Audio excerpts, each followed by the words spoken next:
ഇനിയൊന്നു തിരികെ നടക്കണം, ഇനിയൊന്നു തിരികെ നടക്കണം.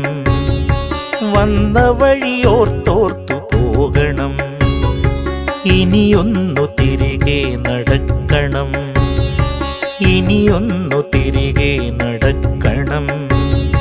വന്ന വഴിയോർത്തോർത്തു പോകണം.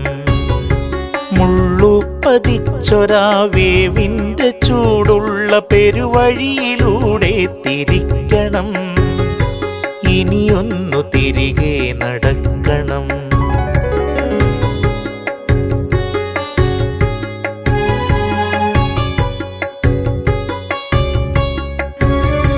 കണ്ടതെല്ലാം ഒന്ന് കാണണം,